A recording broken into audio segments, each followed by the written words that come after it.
আসসালামু আলাইকুম সবাইকে। অপরিণত ভালোবাসা গল্পের 21 নম্বর পার্ট। তো বেশি কথা না বলে চলুন গল্প শুরু করা যাক।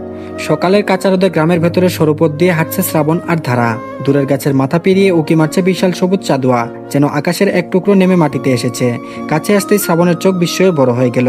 চোখের সামনে অসীম বিস্তৃত লিচুর বাগান, সারি সারি গাছ, পাতায় জমে থাকা শিশিরের ফোঁটা রোদের আলোয় ঝিকমিক করছে। বাতাসের হালকা টক মিষ্টি গন্ধ, যদিও এখন লিচুর মৌসুম না, তবুও পাতার গন্ধ, মাটির গন্ধ আর সেই বাগানের ইতিহাস যেন মিলে এক অদ্ভুত আবেগ তৈরি করেছে। শ্রাবণ হাঁটতে হাঁটতে বলল, বাহ, বেশ সুন্দর তো। এ যেন এক অন্য জগৎ, অবিশ্বাস্য সুন্দর। ধারা মৃদু হাসলো, চোখে গর্বের ঝিলিক, মিষ্টি করে বলল, দেখছেন তো, ফুফা শুধু বাগানই করেননি, গাছগুলোকে নিজের সন্তানের মতো আগলেছেন। শীত গ্রীষ্মে প্রতিটা গাছেও তিনি পানি দিয়েছেন, সার দিয়েছেন। ফুফু এখনো বলেন এই গাছগুলোর পাতায় নাকি ফুফার ভালোবাসা জমে আছে।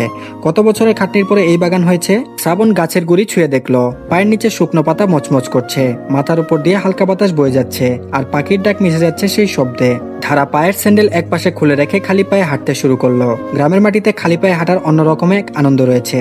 তারা শ্রাবণকে নিয়ে একটা গাছের নিচে গিয়ে থামলো।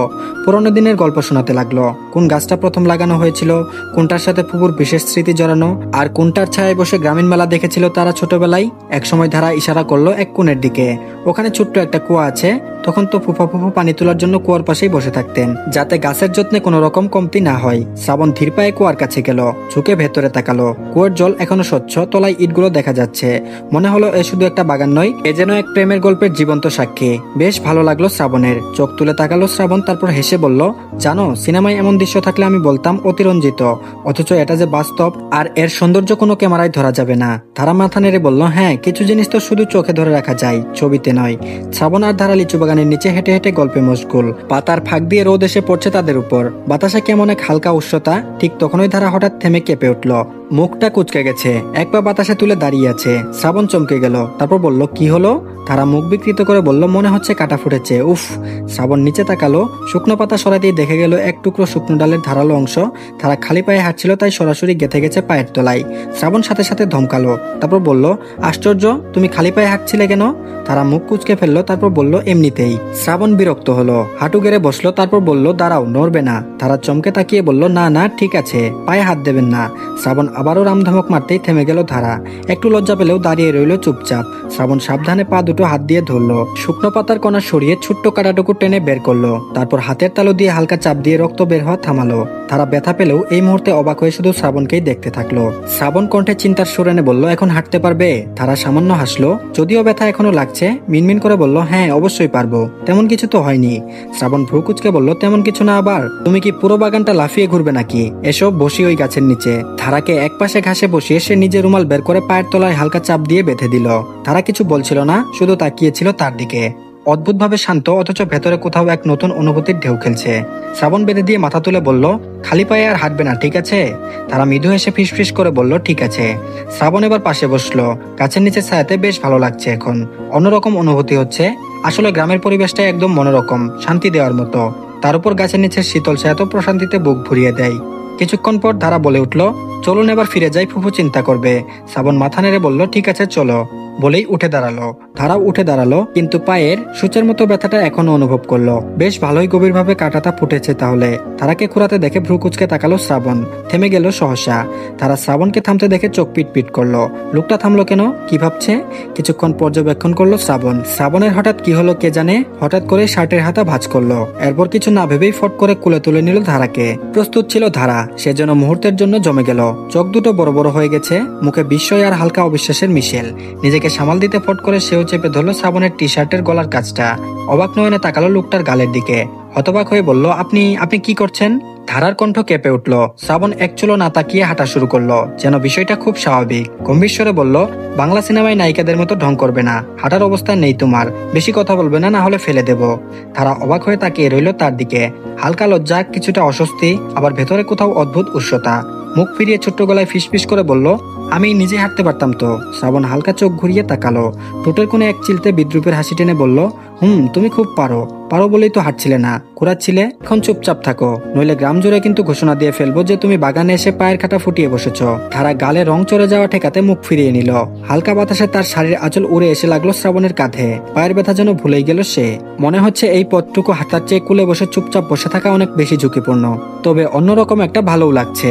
আর এদিকে সামিউল শেখ যদি পারতেন তাহলে নিজের স্ত্রীকে তুলে আছাড় মারতেন। সালমা বেগম যেরকম বোকামিটা করেছেন সেটার ফল তাকে এখন ভুগতে হচ্ছে। এই যে সকালবেলায় তন্নি নিজের বাপ তরিকুল ইসলামকে নিয়ে হাজির হয়েছে শেখ বাড়িতে, তন্নির মা কিছুদিনের জন্য বিদেশ গিয়েছে, যা শুনে শুকরিয়া আদায় করছেন সামিউল শেখ, কারণ ওই মহিলা আরো বেশি ভয়ঙ্কর। এদিকে সালমা বেগম কোনো মতো কাচুমাচু হয়ে সোফায় বসে আছেন, আবারও বারবার স্বামীর দিকে অসহায় দৃষ্টিতে তাকাচ্ছেন। সামিউল শেখ নিজেও খুব বিরক্ত। তিনি এবার তরিকুলের দিকে তাকিয়ে বলে উঠলেন, দেখো জামাইবাবু, আমি আগেও বলেছি আমার স্ত্রী যে কথাটা দিয়েছিল সেটা নিতান্তই মুখের কথা ছিল। সেই সময় পরিস্থিতি ভিন্ন ছিল, আর এখন পরিস্থিতি অন্যটা। শ্রাবণ তো ইতিমধ্যে বিয়ে করেছে, সে এখন বিবাহিত, এখন তো চাইলেও কোনো কিছু হওয়া সম্ভব না। পাঞ্জাবি পরিহিত ভদ্রলোকটি নিজের চোখের চশমা ঠেলে নিয়ে গুরু গম্ভীরভাবে বললেন, এটা আপনাদের আগে ভাবা উচিত ছিল ভাইজান। যখন কথা রাখতেই পারবেন না তখন কেন কথা দিয়েছিলেন? আমার মেয়েকে কেন স্বপ্ন দেখিয়েছিলেন? এ পর্যায়ে থমকে তাকালেন সালমা বেগম। এবার তিনি একটু কটাক্ষ করে বললেন, আমরা তো আর জানতাম না যে আপনার মেয়ে আগে থেকে আমার ছেলেকে পছন্দ করে। সে তো নাকি ছোটবেলা থেকে শ্রাবণকে পছন্দ করে, কিন্তু আমার ছেলে তো তাকে ছোট বোনের মতোই দেখে। এবারে রাগে ফুঁসতে থাকা তন্নি বলে উঠল, মোটেও না মামি, আপনার কথা ভুল। শ্রাবণ ভাই মোটেও আমাকে বোনের মতো দেখে না। আমার বিশ্বাস উনিও আমাকে খুব পছন্দ করে।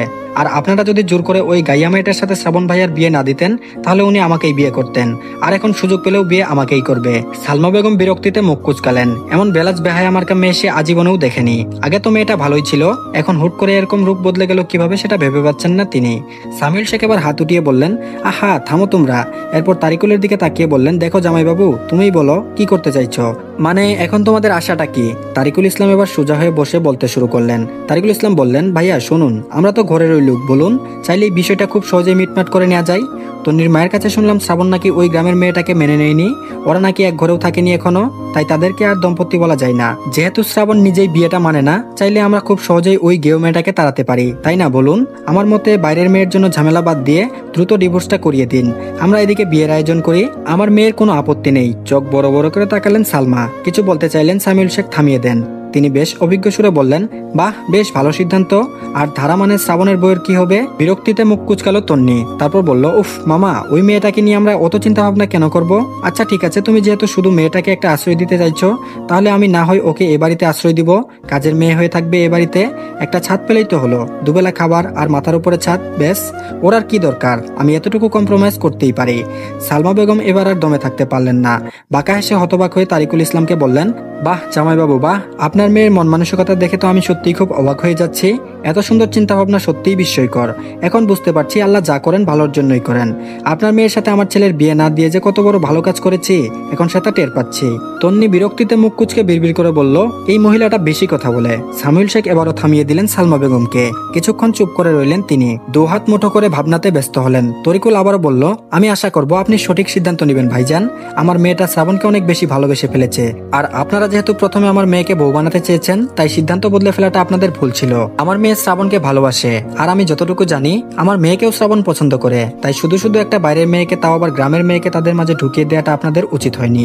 সালমা বেগম চিন্তিত হলেন স্বামীর নীরবতা দেখে। অনেকক্ষণ সময় কাটলো। বেশ কিছুক্ষণ পর সামিউল শেখ মাথা উঠালেন। এরপর বেশ অভিজ্ঞ সুরে বলতে শুরু করলেন, ঠিক আছে, আমার স্ত্রী যখন কথা দিয়েছিল আমি সেই কথাই রাখছি।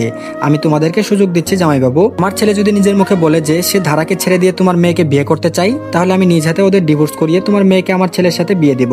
কিন্তু ওই একটাই শর্ত, আমার ছেলেকে নিজ মুখে বলতে হবে যে সে তোমার মেয়ে তন্নিকে পছন্দ করে এবং বিয়ে করতে চাই। খুশিতে আটখানা হলো তন্নি। গদগদ করে বলে উঠলো, আপনি শুধু দেখবেন মামা, শ্রাবণ ভাই নিজে মুখেই বলবে, কারণ ওনারও কোনো ইচ্ছে নেই একটা গেয় মেয়ের সাথে জীবন কাটানোর। নিতান্তই আপনাদের জুড়ে বিয়ে করেছে। সামিউল শেখ ঠোঁট উল্টে বললেন, ঠিক আছে, বললামই তো, আমার ছেলে চাইলে সব হবে। আর 3 দিন বাদে আসবে ওরা, তারপর যা হবার হবে। আর তোমরা এখন আসতে পারো। তরিকুল ইসলাম এবং তন্নি বাড়ি থেকে চলে গেলেন। এ পর্যায়ে অনেক বেশি বকাবকি করলেন সামিউল শেখ। নিজের প্রাণপ্রিয় স্ত্রীকে কথা শোনালেন একটা মাত্র ভুলের জন্য। সালমা বেগম চুপচাপ শুনলেন। এরপরে বললেন, সবাই বুঝলাম, কিন্তু তুমি এমন একটা কথা বললে কেন? শ্রাবণ চাইলে কি সত্যি সত্যি তুমি ওদের বিয়ে দিয়ে দেবে? এবার ভ্রুকুচকে তাকালেন সামিউল শেখ। সামিউল শেখ বললেন, তার মানে তুমি বলছো তোমার ছেলে ধারাকে ছেড়ে দিয়ে ওকে বিয়ে করতে চাইবে? তোমার সকল হীরের টুকরো ছেলে এত রুচি দুর্ভিক্ষ হয়েছে? সালমা বেগম মাথা নেড়ে বললেন, আরে বাবা সেটা না, ও বিয়ে করতে না চাইলেও ধারাকে তো ছাড়তে চাইবে, মানে ও তো এখন মেনেই নেয়নি, হয়তো ধারাকে ছাড়ার জন্য রাজি হয়ে যাবে। আর ওটা হলেই তো। সামিউল শেখ আবার সন্দিহান দৃষ্টি ফেলে বললেন, চিন্তা করো না, আর 3 দিন ওরা আছে গ্রামে, তুমি দোয়া করো যেন এই 3 দিনে তোমার হীরের টুকরো ছেলে ধারার মায়ায় পড়ে যায়, সোজা বাংলায় যেন খুব ভালোবেসে ফেলে। আর একবার মায়ায় পড়লে আমাদের কিছু করতে হবে না। একটু থেমে সামিউল শেখ খুব গর্বের সাথে বললেন, নিজের রক্তের প্রতি বিশ্বাস আছে আমার বংশ একটুখানি যত্ন পেলেই বউয়ের প্রেমে পড়তে বাধ্য। আমিও তো বিয়ের আগে তোমায় না মানলেও 7 দিনের মাথায় তোমার প্রেমে পড়েছিলাম, তাই তোমার হীরের টুকরো ছেলে যদি আমার রক্ত পেয়ে থাকে তবে নিজের 3 কবুল পড়া স্ত্রীর উপর পিছলাবেই, এটা বংশ পরম্পরার মধ্যে পড়ে। আর এদিকে বেশ কিছুক্ষণ যাবৎ ললিতা খাতুন মুচকি মুচকি হাসছেন আর ধারার দিকে দুষ্টুমি মাখা চোখে বারবার তাকাচ্ছেন। ব্যাপারটা লক্ষ্য করছে ধারা, কিন্তু অনেকক্ষণ পাত্তা না দিলেও এবার একটু নড়ে চড়ে বসলো। আসলে শ্রাবণ যে ধারাকে কুলে করে বাগান থেকে নিয়ে এসেছে, পুরো দৃশ্যটাই বাড়ির দরজা থেকে হা করে তাকিয়ে দেখছেন ললিতা খাতুন, এবং বেশ অবাক হয়েছেন বটে। সেই সময় শ্রাবণের সামনে কিছু বলেননি তিনি, যতই হোক সম্পর্কে জামাই হয়, শুধু শুধু বেচারা ছেলেটাকে লজ্জা দেওয়ার কোনো দরকার আছে? তাই তখন চুপচাপ কেটে পড়েছেন তিনি, আড়াল হয়েছেন। কিন্তু এখন শ্রাবণ পুকুর পাড়ে গোসল করতে গিয়েছে, এই সুযোগে বারান্দায় ধারাকে বসিয়ে দুষ্টুমি ভরা চোখে তাকে দেখছেন ললিতা। আর এসব নিতে না পেরেই ধারা বলে উঠল, এভাবে কি দেখছো ফুপু? ললিতা হাসি মুখে বললেন, ওহো কিছু না তো, কিছু না, আমি কিছুই চোখে দেখি নাই, বলেই ফিক করে আবারও হাসলেন তিনি। এ পর্যায়ে অপ্রস্তুত হয়ে গুটিয়ে এলো ধারা, খানিক ভ্রুকুচকে সংকুচিত গলায় বলে উঠল, আমি তো জানি তুমি আমাকে দেখেই হাসছো, আশ্চর্য, আমাকে দেখে কি রহিমা খালা মনে হচ্ছে যে তুমি হাসছো আমায় দেখে? ধারার কথা শুনে এবারও হু হু করে হেসে দিলেন মহিলা। আবারও খেপে উঠল ধারা, তারপর বলল, এই যে দেখো আবার হাসছে, কি মুশকিল, হাসছো কেন? ললিতা খাতুন এবার একটু গা ঘেঁষে বসলেন। ধারার দিকে চকচক করা দৃষ্টি ফেলে বললেন, তোর জামাই মানে আমার জামাই বাবাজান যে তোকে বাচ্চার মতো কুলে করে বাগান থেকে নিয়ে আইলো, সেটা দেখে আমার মন ভয়রা গেছে রে। ভাবতেও পারি নাই বাজান এত খেয়াল রাখতে পারে, খুব ভালোবাসে তোরে, দেখে যা বুঝলাম আর কি। তারা যেন মুহূর্তেই পলক ফেলতে ভুলে গেল, গাল গরম হয়ে উঠেছে, তেরাঙ্গুলের ডগা দিয়ে শাড়ির আঁচল মুচড়ে ধরলো, অবাকের চরম পর্যায়ে পৌঁছে জিভ কাটলো সে।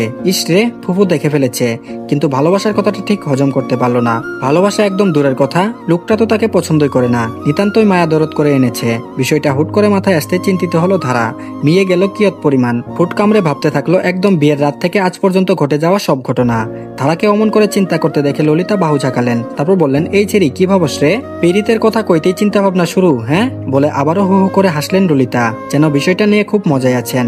আসলে গ্রামের মানুষরাই এমন সরল মনে সবকিছু চিন্তা করে, তবে মাঝে মধ্যে এমন অতিরঞ্জিত চিন্তা ভাবনা নাক গলানো বিপদ ডেকে আনে। যেমন হোক ধারাকে বারবার এই কথা বলে ললিতা খাতুন অজান্তেই কষ্ট দিচ্ছে মেয়েটাকে, কারণ শ্রাবণ তো বারবার বলেছে, বারবার বুঝিয়েছে, তোমায় আমি পছন্দ করি না, তুমি আমার স্ত্রী নাও।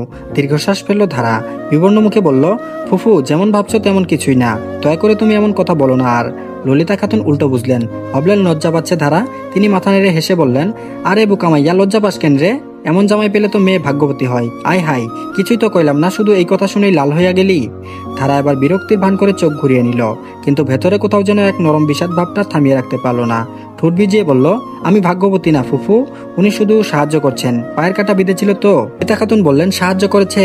বেশ, আমি তো অনেক সাহায্যের দৃশ্য দেখছি জীবনে, কিন্তু কুলে পিঠে করে আনার মতো সাহায্য জীবনেও দেখি নাই, বলে আবারও হু হু করে হেসে উঠলেন ললিতা খাতুন। তারা এবার ঠোঁট ভিজিয়ে মাথা নিচু করলো, মনে মনে ভাবলো, শ্রাবণকে গোসল সেরে ফেরার আগে যদি চুপ করানো না যায় তাহলে ফুফু পুরো গ্রামটাই জানিয়ে দেবে। একটু পর শ্রাবণ মাথা থেকে পানি ঝরতে ঝরতে ভেজা চুল দুহাতে পেছনে চেপে ধরে বারান্দায় উঠলো। তারা তখন ফুপুর পাশে আধা বিব্রত আধা চুপচাপ বসে আছে। দুজনের কথোপকথনের রেশ গরম বাতাসের মতো এখনো ঘুরপাক খাচ্ছে। শ্রাবণ দাঁড়িয়ে চোখ একবার ধারার দিকে তাকালো, তারপর সংক্ষেপে বলল, ধারা ঘরে চলো, তোমার সাথে একটু কথা আছে।